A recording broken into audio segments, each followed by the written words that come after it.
Shalom semua. Tadi seru juga loh.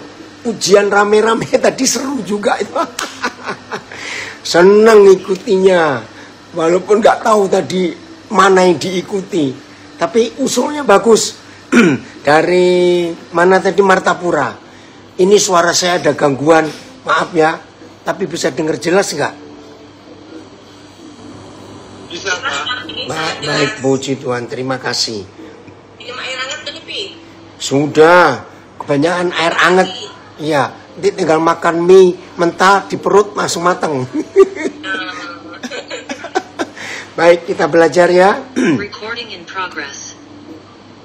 Hari ini kita akan belajar, temanya menarik sekali. Memahami arti di luar segala akal kemampuan kita. Filipus, ada ayat yang mau dipakai enggak? Yang Filipus, itu ada yang tanya, Gereja Adulam Ambarawa tanya temanya, ya. Nah, saudara, kita mulai dengan pola pikir ini. Percaya enggak? Segala sesuatu yang papa kita buat, perhatikan ya, segala sesuatu yang papa kita buat itu tidak pernah masuk akal kita.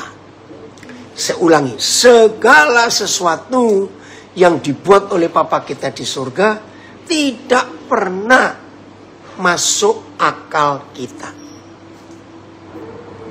Nah, untuk itu perlu sekali kita belajar untuk bisa memahami. Oh, dari Yeremia. Oh, dari mana? Ya, tunggu ya. Ini Pak Filipus lagi carikan ayatnya. Filipi 4 ayat 7. Oke. Filipi 4 ayat 7.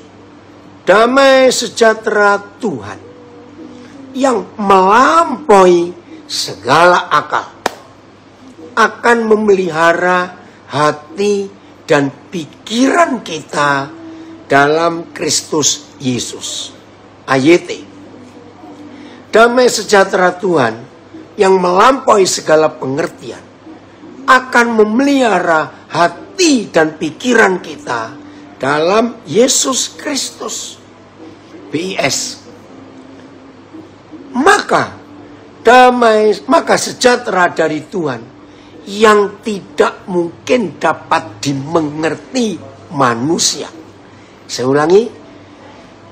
Maka sejahtera dari Tuhan yang tidak mungkin dapat dimengerti manusia akan menjaga hati dan pikiranmu yang sudah bersatu di dalam dengan Kristus Yesus.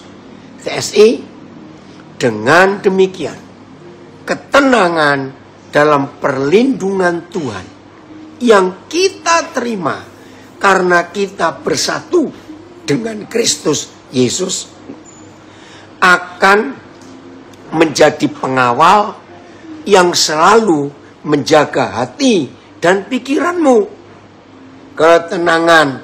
Naik lagi Filipus. Filipus naik. Ketenangan yang diberikan Tuhan itu melebihi segala pengertian manusia. Saya baca lagi yang TSI-nya ya. Dengan demikian, dalam perlindungan Tuhan yang kita terima karena bersatu dengan Kristus Yesus akan menjadi seperti pengawal yang menjaga hati dan pikiran kita. Ketenangan yang diberikan Tuhan itu melebihi segala pengertian manusia. FAY-nya Filipus. Ini masih pembacaan Filipi 4 ayat 7. FAY-nya, bila saudara melakukan hal-hal ini, saudara akan mengalami damai Tuhan yang jauh melebihi pengertian akal manusia. Damainya akan menjadi pikiran dan hati saudara tenang dan tenteram. Sementara saudara mempercayakan diri kepada Kristus Yesus. Saudara, saya percaya semua kita itu pasti pernah mengalami satu keadaan ini. Ya, saya percaya semua kita, kalau saya sering sekali mengalami keadaan itu. Suatu saat kita pernah menghadapi masalah yang begitu rumit, begitu sulit, begitu berat, begitu menekan. Itu masalah yang kita hadapi. Tapi ada hal kecil yang muncul di hati kita. Kok aku bisa tenang ya? Kenapa ini? Padahal secara fakta ini masalah berat yang aku harus hadapi. Tapi kok aku tenang ya? Nah, saya percaya semua kita pernah mengalami hal itu. Nah, itulah bukti Filipi 4 ayat 7.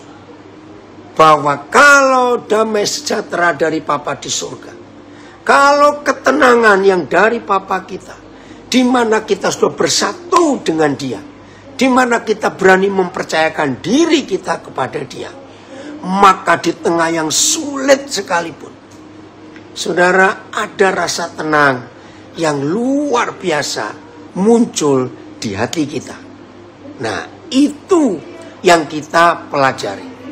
Tapi untuk mencapai ke situ harus punya satu sikap, mengenal Bapa kita secara pribadi dan makin kuat. Maaf, ada beberapa pengkhotbah yang menekankan, saudara akan mengalami damai sejahtera yang luar biasa. Saudara akan menikmati ketenangan yang hebat kalau saudara rajin berdoa.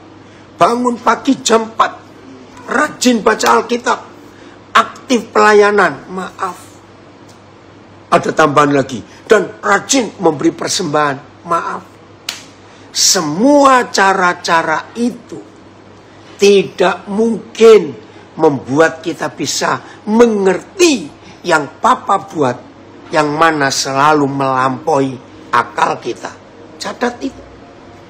Jadi bukan sebuah ritual yang kita lakukan sehingga kita bisa menikmati atau mengalami ketenangan. Tidak.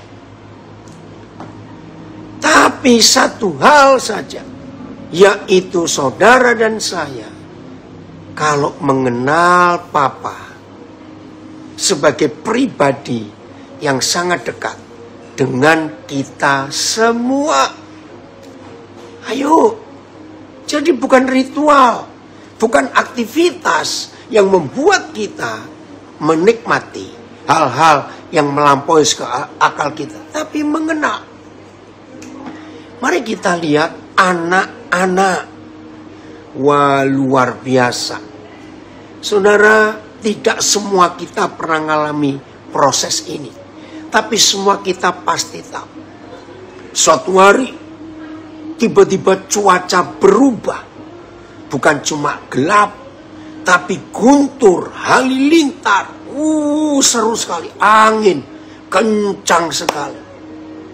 Nah, ada bayi, ada anak kecil yang ada di gendongan mamanya atau di gendongan papanya. Percaya enggak? Anak-anak itu akan tenang di dalam pelukan gendongan ayah ibunya. Percaya bukan akan hal itu? Nah, itulah keadaan yang paling gampang untuk kita bisa nikmati.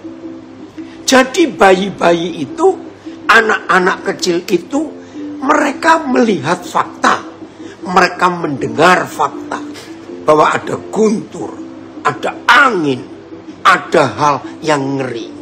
Tetapi ketika mereka tahu dengan siapa dan di tangan siapa dan di pelukan siapa, maka anak itu akan tenang. Percaya mereka akan tetap tidur walaupun ribut. Saya percaya itu. Maka itu dalam hidup ini, saudara, kalau kita mengenal Dia sebagai Papa yang luar biasa, kita akan mengalami kekuatan yang hebat. Mari kita buka Keluaran 14 ayat yang ke-14. Keluaran 14 ayat yang ke-14. Kita akan melihat akan melihat ini, maaf. Ya, Keluaran 14 ayat yang ke-14. Wih, itu seru sekali. Kalau kita melihat Keluaran 14 ayat yang ke-14. Ya, kita belajar. Ya. Oh, dari Melbourne ada kiriman pakai bahasa Inggris. And the peace of God which passes all understanding shall guard your hearts and your thoughts in Christ Jesus. Terima kasih Tuhan untuk jaminan itu ya. Sebentar, saya lagi betulin Instagram saya.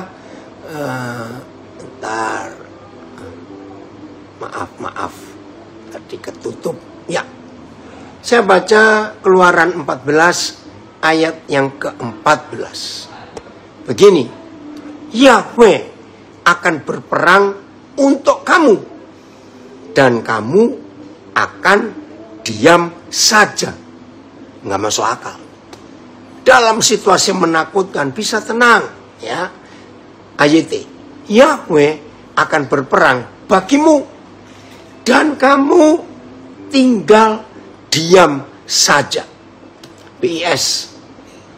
Yahweh akan berjuang untuk kamu. Dan kamu tidak perlu berbuat apa-apa. TSI. Yahweh akan berperang bagi kita. Dan kita tidak perlu melakukan apa-apa. VMD-nya, Filipus coba VMD. Bentar, nak pegangin dulu. Bentar ya, saya mau ganti posisi dulu untuk Facebooknya dan Instagramnya. Maaf. Supaya saya bisa monitor.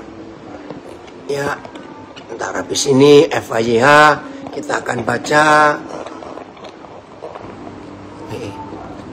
Oh, maaf. Bentar ya.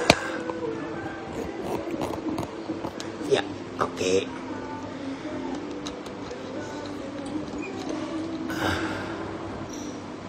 Oh, kembali. Maaf.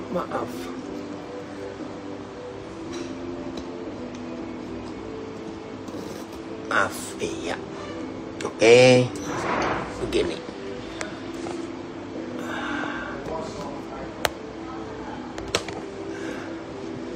Ini kurang ke sini, kurang ke kanan ya. Lagi geser ke kanan ya. Oke. Maaf ya saudara, posisinya nggak enak sekali ini. Ya. Oke. Udah? Kamu tidak melakukan apapun. Yahweh berperang untukmu. Ya. Oh, KSKK ya. Yahweh akan berperang untuk kamu.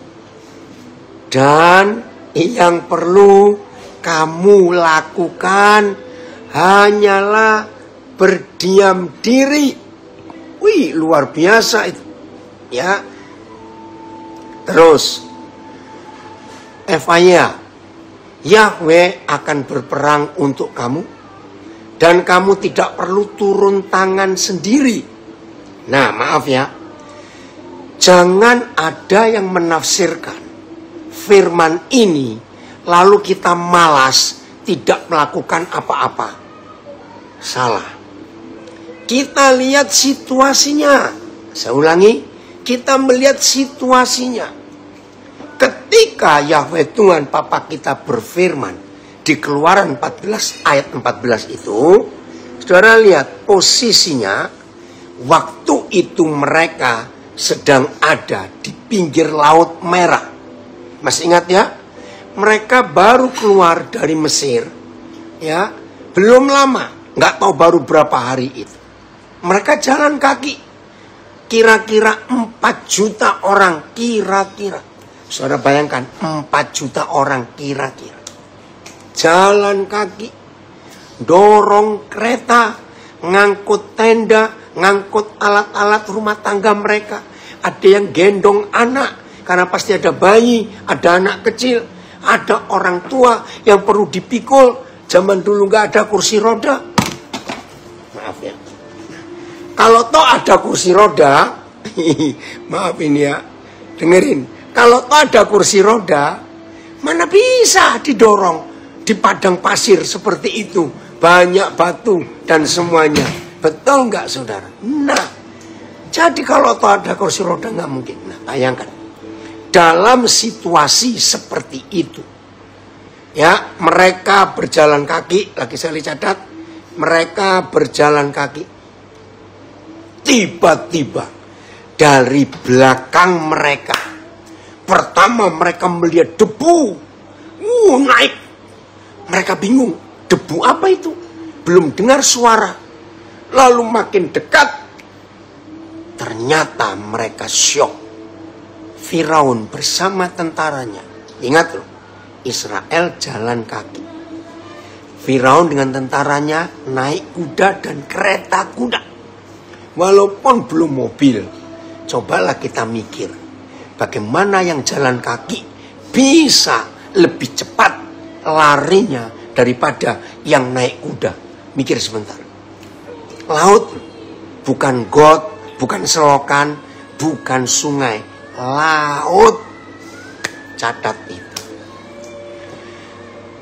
Saudara, jadi ketika Papa kita berfirman dalam kondisi tertentu, untuk kita diam saja, untuk kita nggak usah turun tangan, untuk kita tidak melakukan apa saja, itu karena memang waktu itu mereka nggak bisa ngapa-ngapain.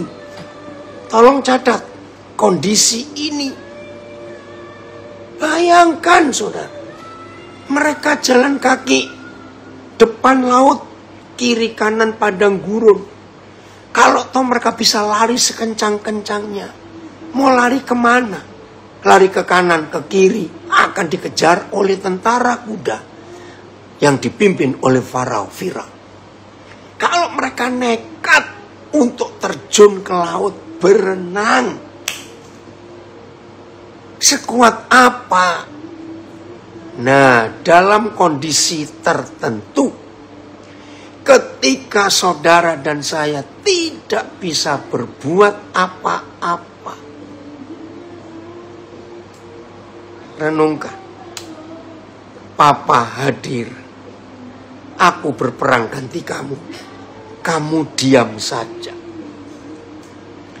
Ayo kita merenung. Jujur loh. Dalam kondisi seperti itu, ayo tolong jawab, nulis yang di Facebook, Instagram, Zoom, nulis.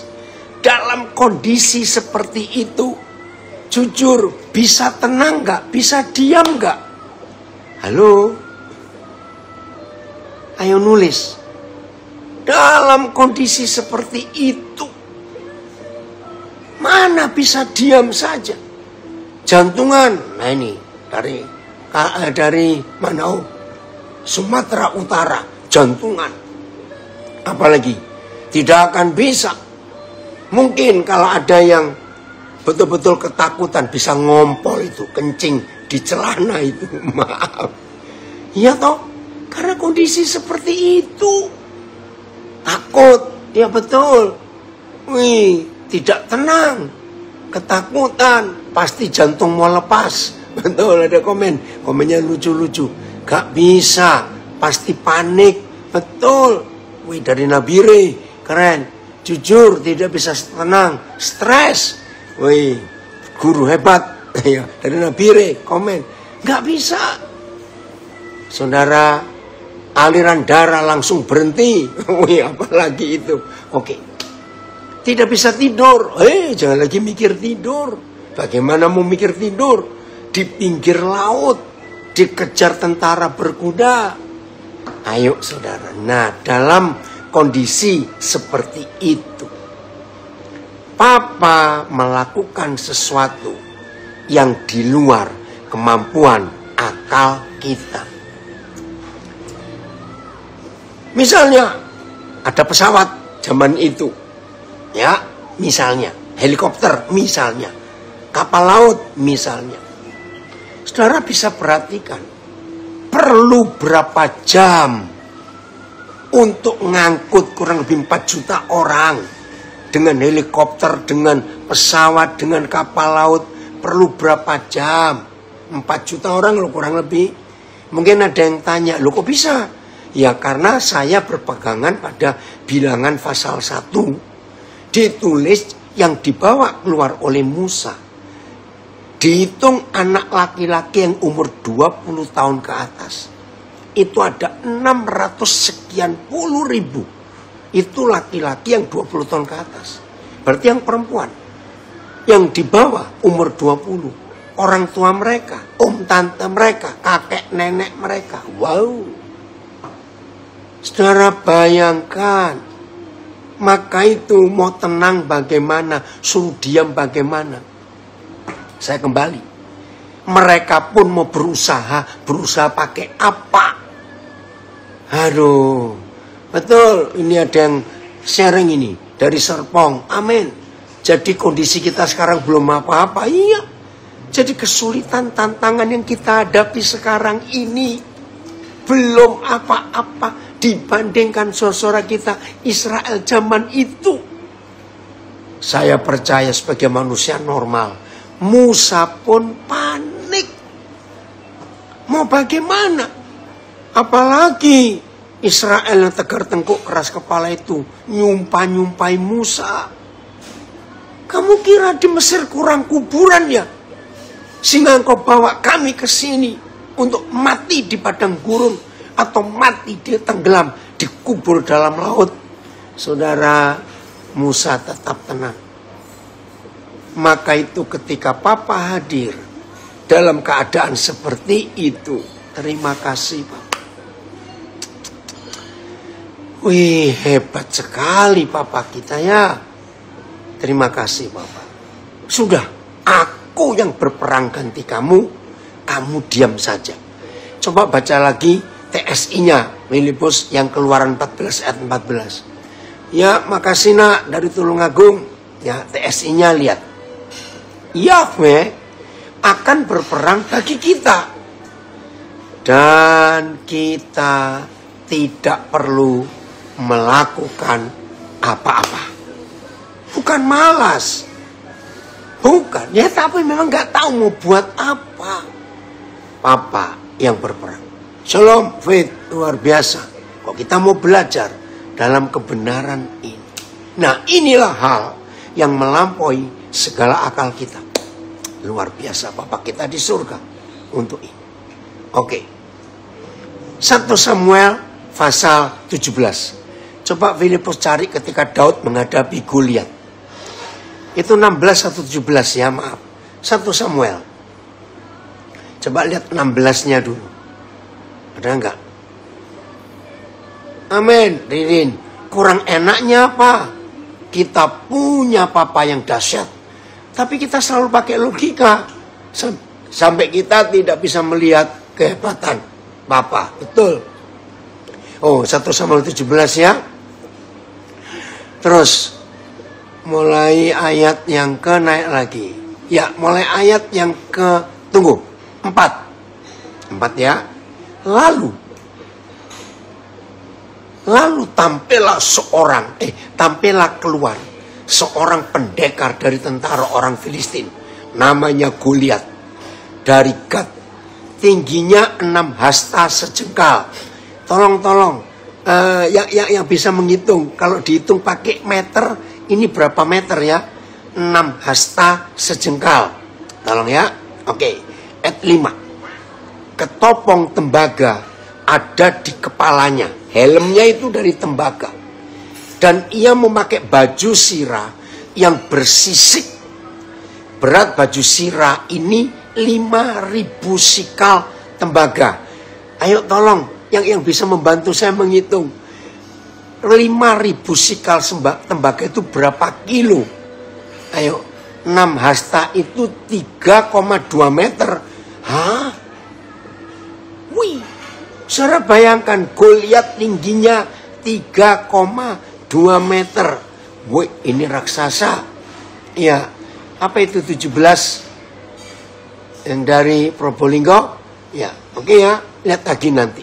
Nah sekarang 5.000 sikal tembaga itu berapa kilo? Oke, Daud nggak ditulis tingginya berapa. Tapi Daud ini masih remaja. umurnya masih belasan tahun.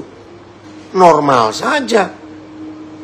Ya kira-kira ya 1,5 meter lah, atau 1,60 meter Daud itu. Oke. Ayat 6. Dia memakai penutup. Oh, ada bilang 2,9 meter. Oke, ya kurang lebih sama ya. Oh, ini terima kasih Arif. Ternyata 57 kilo. 5.000 sikal tembaga itu 57 kilo. Yuh, luar biasa. Oh, makasih Matthew. Saudara bayangkan, berat Daud mungkin nggak sampai 40 kilo.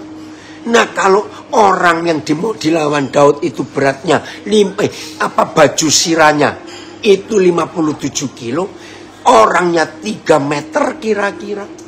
Yuk, ini segede apa?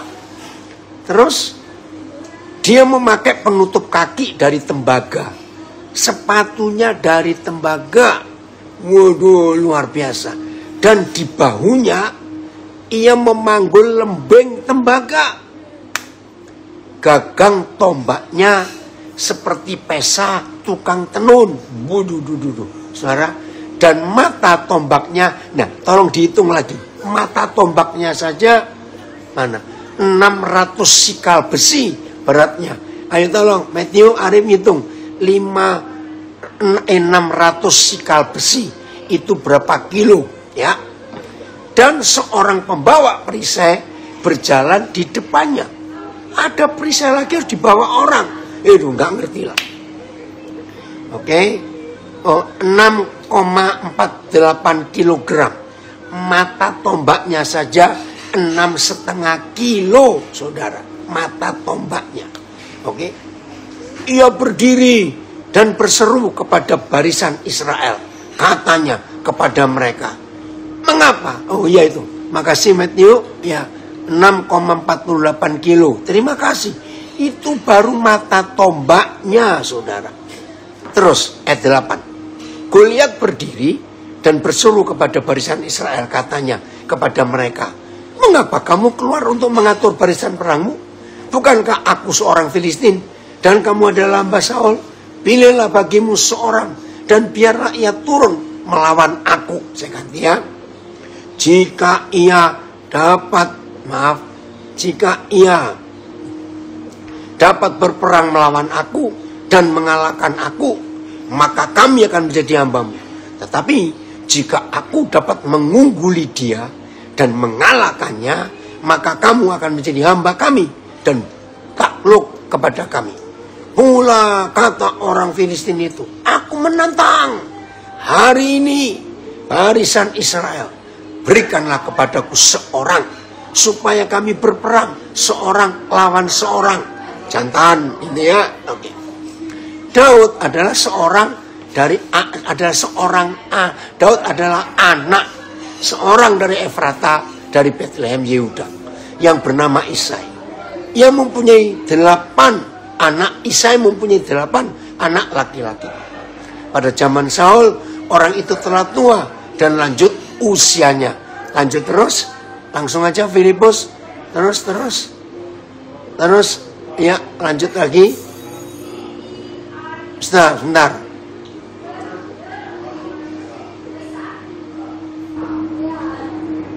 Ya, ayat 25 ya, ayat 25. Saudara perhatikan ayat 25. Lalu berkatalah orang-orang Israel itu, ini Daud sudah sampai ke medan perang karena disuruh ayahnya untuk mengirim makanan buat kakak-kakaknya yang ikut perang. Wajib militer kalau sekarang. Sudahkah kamu lihat orang yang maju itu? Ini ngomong kepada Daud. Sesungguhnya ia maju untuk mencemoohkan orang Israel. Orang yang mengalahkan dia akan dianugerahi raja kekayaan yang besar. Raja akan memberikan anaknya yang perempuan kepadanya dan kaum keluarganya akan dibebaskan dari pajak di Israel. Jadi Raja Saul, saudara, sudah memberikan sayembara. Siapa yang berani melawan orang itu, yang tingginya 3 meter lebih, yang baju sirahnya saja beratnya 57 kilo, yang mata lembingnya saja hampir 6 kilo. Hadiahnya nggak main-main. Lalu berkatalah Daud, ayat 26, lalu berkatalah Daud kepada orang-orang yang berdiri di dekatnya, apakah yang akan dilakukan apakah yang akan dilakukan kepada orang yang mengalahkan orang Filistin itu dan yang menghindarkan cemooh dari Israel? Siapakah orang Filistin yang tidak bersunat ini sampai ia berani mencemoohkan barisan daripada Tuhan yang hidup? Terus lompat lagi, ya, ayat 28 sebentar. Ini kakak sulung. Ketika Eliab, kakaknya yang tertua, mendengar perkataan Daud kepada orang-orang itu, bangkitlah amarah Eliab kepada Daud, marah kakaknya ini, sambil berkata, mengapakah engkau datang? Dan kepada siapakah kau tinggalkan kambing domba yang 2-3 ekor itu? Ini penghinaan, saudara. Daud tidak menggembalakan kambing yang cuma 2 atau 3 ekor.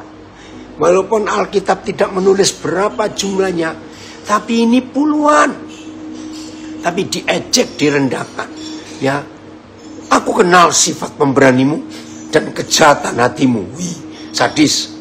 Engkau datang kemari dengan maksud melihat pertempuran toh. Wajar, anak kecil pasti suka.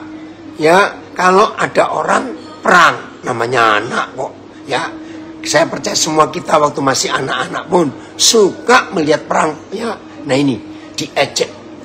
Tetapi jawab Daud, Kak, apa yang telah ku perbuat? Hanya bertanya saja kok. Lihat rendah hatinya Daud. Diejek, dibully, direndahkan. Tapi jawabannya manis. Aku cuma bertanya.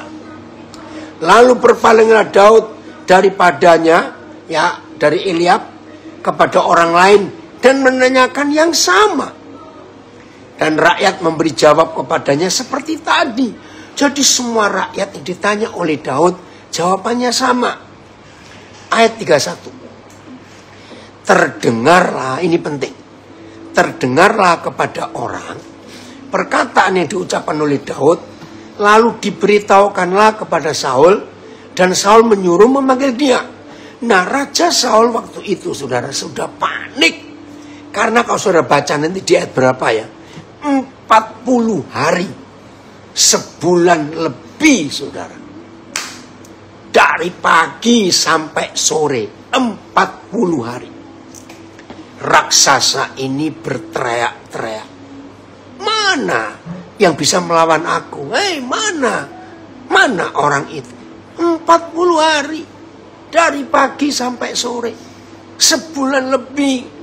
Nggak ada seorang pun yang berani. Nah, ketika Saul pun panik. Siapa yang bisa melawan orang itu? Ternyata Saul dengar rumor. Ingat, Saul dengar rumor. Raja, ada yang berani datang, tampil. Wih, kira-kira kalau saudara jadi Raja Saul, semangat juga bukan? Siapa itu orang itu? Siapa? Suruh panggil ke sini. Cepat, aku mau datang. Saudara, luar biasa. Berkatalah Daud kepada Saul, janganlah seseorang menjadi tawar hati karena dia, hambamu ini akan pergi melawan orang Filistin itu. Nah, inilah hal yang melampaui segala akal. Catat, tentara Saul itu tentara pilihan. Betul? Tentara pilihan. Kalau di Indonesia itulah Kopassus yang berani melawan. Ternyata 40 hari nggak ada satupun yang berani. Nani, selamat ya untuk anak kalian di wisuda di Berlin. Senang sekali kalau ada yang ikut bahagia. Nah, ketika Saul dengar ada yang bisa ngelawan, tapi Saul shock. Lah, yang datang kok anak kecil? Tapi Saul nggak bisa menjilat ludahnya sendiri. Ya sudah, karena nggak ada yang mau, yang datang cuma anak kecil, ya diladenin. Lihat ini. Berkatalah, saya ulangi lagi, ayat 32. Berkatalah Daud kepada Saul, janganlah seseorang menjadi tawar hati, karena orang Filistin itu, raksasa itu, ingat loh, panjang tingginya lebih dari 3 meter. Baju sirahnya 57 kilo. Mata lembingnya hampir 6 kilo. Aish. Tetapi Saul berkata kepada Daud, tidak mungkin engkau dapat menghadapi orang Filistin itu untuk melawan dia. Enggak mungkin. Kamu anak kecil. Sebab engkau masih muda. Sedangkan dia sejak masa mudanya telah menjadi prajurit. Coba Filipus ayat 33 pakai berapa terjemahan? Ini dahsyat sekali. Ya. Ini ayat berapa? 32. Ya, ayat. Saul berkata kepada Daud, kamu tidak akan sanggup melawan orang Filistin itu dan mengalahkannya. Sebab kamu masih muda. Sedangkan dia adalah prajurit sejak masa mudanya. PS. Jangan. Jawab Saul, bagaimana mungkin engkau bertanding dengan dia? Engkau masih muda sekali. Sedangkan dia sudah biasa berperang sejak masa mudanya. TSI-nya. Tetapi Saul menjawab Daud, tidak mungkin kamu sanggup mengalahkan dia. Sebab engkau masih muda. Sedangkan dia sudah biasa berperang sejak masa mudanya. Saudara, ini yang terjadi. Ayat 33. Ya, keren ini. Ini loh yang melampaui segala akal yang dimiliki oleh Daud. Oh, 34 berarti sekarang ya. 34, maaf. Tetapi Daud berkata lagi kepada Saul, anak ini nekat sekali. Hambamu ini biasa menggembalakan kambing domba ayahnya. Apabila datang singa atau beruang yang menerkam seekor domba dari kawanannya, ayat 35, maka aku mengejarnya, menghajarnya, dan melepaskan domba itu dari mulut singa dan beruang itu. Kemudian apabila ia berdiri menyerang aku, singa, beruang itu menyerang aku, maka aku menangkap janggutnya, lalu menghajarnya dan membunuhnya. 36. Ayo, 36.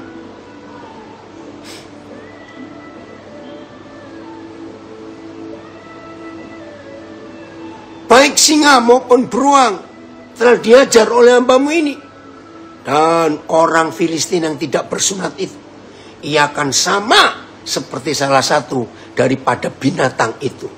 Karena ia telah mencemooh barisan daripada Tuhan yang hidup.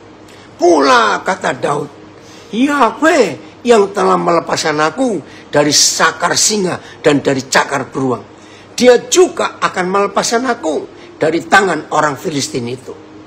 Saudara perhatikan. Ini ada kisah yang unik sekali. Ya, dari mana kita tahu? Lihat jawaban Saul ketika dijelaskan oleh Daud apa alasannya dia berani menghadapi raksasa itu. Ya, saya geli melihat ini. Kata Saul kepada Daud, pergilah nak, Yahweh menyertai engkau. Jadi Saul dibuat pusing, dibuat bingung dengan anak kecil ini. Diberi nasihat jangan melawan. Dia itu sudah latihan perang, sudah ikut perang sejak masa muda. Lah kamu ini masih anak-anak. Mana mungkin? Ternyata Daud menjawab dengan kesaksian. Raja harus tahu. Singa dan beruang pernah kuhadapi waktu mereka menerkam domba ayahku ini. Dalam pikiran Saul, dia itu kan singa dan beruang. Ini raksasa nak, raksasa. Ya udah, maaf ya. Saya menemukan sebuah pola pikir Saul. Ya, ini nggak ada ayatnya. Cuma waktu saya ngajar sekolah minggu dan anak-anak ngotot. Ya tapi kenapa? Kok diizinkan Saul? Kan sudah jelas kalau dia maju mati itu. Ya, diinjek Orang Filistin aja mati diinjek Goliat. Saudara, karena saya didesak oleh anak-anak itu. Apa yang membuat Saul mengizinkan Daud? Karena saya didesak, saya sudah jawab banyak hal. Anak-anak tetap nggak percaya, tapi Roh Kudus beri saya hikmat. Supaya anak-anak puas. Lagi sekali, jangan cari ayatnya ya. Saya cuma dapat dari Roh Kudus. Ternyata gini pola pikir Saul. Ya udahlah, kamu sudah aku beritahu Daud, kamu gak akan menang melawan orang Filistin itu. Tapi kamu ngotot. Ya udahlah, pergilah. Yahweh Tuhan menyertai kamu. Dalam hati Saul bilang begini, ya udahlah, mati satu anak kecil seperti kamu. Di Israel masih banyak anak yang seumuran kamu. Anak-anak terus diem waktu dengar jawaban saya. Ya sudah, karena Daud ini ngotot. Karena imannya melampaui segala akal. Ayat 38. Nah, hukum perang sampai hari ini, hukum perang internasional. Semua tentara harus pakai baju perang, nggak boleh pakai baju biasa. Lalu Saul mengenakan baju perangnya kepada Daud, ditaruhnya ketopong tembaga di kepalanya, dan dikenakannya baju sirah kepadanya. Lalu Daud mengikatkan pedangnya di luar baju perangnya. Kemudian dia berikhtiar, dia berencana untuk berjalan. Satu, sebab Daud belum pernah pakai baju perang seumur hidup. Oke ya? Maka yang kedua, berkatalah Daud kepada Saul, maaf Raja, aku gak bisa jalan memakai baju ini, sebab belum pernah aku mencobanya. Kemudian Daud menanggalkannya. Saudara, ini ilustrasi. Ingat ya, zaman dulu sampai zaman sekarang tidak ada baju perang ukuran S untuk anak-anak. Saya ulangi, zaman dulu sampai zaman sekarang tidak pernah ada baju perang ukuran small, ukuran S untuk anak-anak. Setuju? Maka itu ketika Saul memaksa Daud pakai baju perang karena persyaratan. Saya itu bayangkan, coba tutup mata semua. Jadi begitu helmnya dipakai, plak. Ternyata helmnya sampai di dadanya Daud. Jadi kan kepalanya koplok-koplok begitu, nggak kelihatan. Lalu pedangnya Saul geser ke tanah karena pedangnya panjang sekali. Daud masih anak-anak dan sebagainya. Saudara lihat ini, melampaui segala akal. Daud maju menghadapi Goliat dengan iman. Wah, ini dia. Ya, maaf ya nak, karena papa ini ada di tempat umum. Papa lagi di hotel untuk pernikahan nanti. Ya, jadi maafkan, papa nggak bisa apa-apa. Ya, makasih ya Eka, hebat, keren. Papi menyampaikan firman Tuhan secara imajinatif dan inspiratif. Betul. Ya, jadi Roland, papa sudah minta kepada pihak hotel ini, tapi kan ini umum, jadi suaranya nggak bisa lebih kecil dari ini. Maaf ya, ayo kita lanjutkan. Ayat 40. Lalu Daud mengambil tongkatnya di tangannya. Dipilihnya dari dasar sungai 5 batu yang licin, dan ditaruhnya dalam kantong gembala yang dibawanya, yakni tempat batu-batu. Sedang umbannya, ketapelnya, dipegangnya di tangannya. Demikianlah yang mendekati orang Filistin itu. Nah, di sini hal berikut yang tidak masuk akal. Susah. Segala sesuatu yang dari papa susah dicerna oleh akal kita. Orang Filistin itu kian dekat menghampiri Daud, dan di depannya orang yang membawa perisainya. Ingat ya? Kata orang Filistin itu menunjukkan pandangnya ke arah Daud serta melihat dia. Dihinanya Daud karena ia masih muda dan kemerah-merahan dan elok parasnya. Ya, kalau Goliat zaman sekarang begitu ngelihat yang mau dilawan itu anak kecil, pasti Goliat itu geli, imut-imut kamu, gemes aku gitu ya. Kira-kira Goliat begitu. Kan ini anak kecil, mukanya masih kemerah-merahan, imut-imut. Kalau orang sekarang pasti Goliat berkata, Terus lihat ayat 43. Ngomonglah Goliat. Orang Filistin itu berkata kepada Daud, "Hei anak kecil, kamu kira aku anjing? Maka engkau mendatangi aku dengan tongkat." Kan biasa bukan? Kalau kita mau dikejar anjing bawa tongkat bukan? Ya. Lalu demi para allahnya, demi para dewanya, orang Filistin itu mengutuki Daud. Pula orang Filistin itu berkata kepada Daud, "Hadapilah aku, maka aku akan memberikan dagingmu kepada burung-burung di udara dan kepada binatang-binatang di padang." Tetapi inilah imannya Daud yang tidak masuk akal itu. Tetapi Daud berkata kepada orang Filistin itu, "Engkau mendatangi aku dengan pedang dan tombak dan lembing. Tetapi aku mendatangi engkau dengan nama Yahweh semesta alam, Tuhan dari segala barisan Israel yang kau tantang itu." Lihat, yang tidak masuk akal Daud itu dipercayai oleh Daud. Dia ngomong lebih jauh. Hari ini juga Yahweh akan menyerahkan engkau ke dalam tanganku, dan aku akan mengalahkan engkau dan memenggal kepalamu dari tubuhmu. Saudara lihat, perang aja belum dimulai, tapi Daud dengan tegas sudah mengatakan, "Hari ini aku akan membunuh engkau. Hari ini aku akan memenggal kepalamu. Hari ini aku akan memberikan mayatmu dan mayat tentara orang Filistin kepada burung-burung di udara dan kepada binatang-binatang liar, supaya di seluruh bumi tahu bahwa Israel mempunyai Tuhan." Luar biasa, saudara. Inilah imannya Daud yang dia dapat dari mengenal papanya. Saya ulangi lagi, dari tadi saya bilang, untuk bisa menikmati pola pikir papa yang diberikan kepada kita, yang melampaui segala akal kita, saudara dan saya tidak perlu melakukan ritual apa saja. Tidak perlu. Doa puasa, doa pagi, doa sore, doa malam, baca Alkitab, melayani. Tidak. Hanya satu yang kita perlu lakukan. Terus dari hari ke hari, kita mengenal papa. Kita mengenal papa. Kita mengenal papa. Dengan pengenalan itu, maka hal-hal yang tidak masuk akal akan kita alami. Karena akal kita nggak sanggup mengerti akalnya papa. Ini Daud. Tadi kita punya contoh Musa dengan Israel dikejar Firaun. Sekarang kita mengenal Daud. Anak ini luar biasa.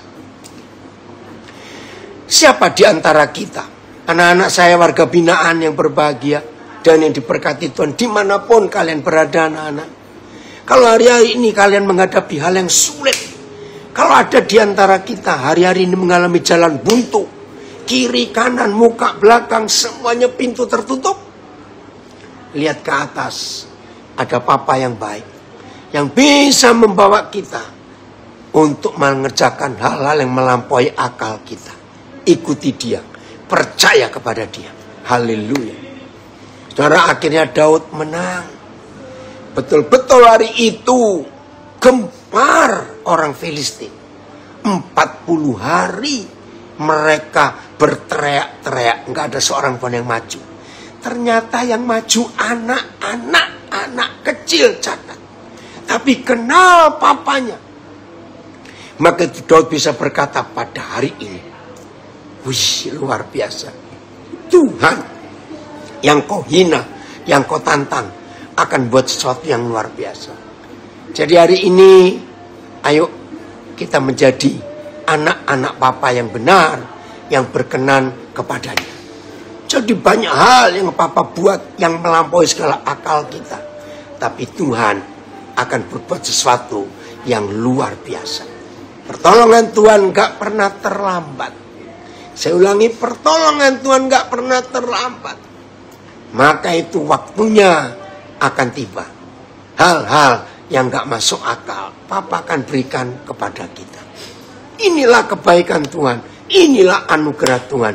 Inilah cara yang papa buat atas kehidupan kita.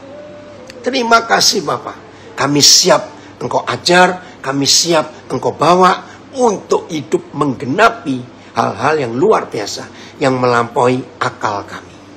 Oke, sebelum saya akhiri,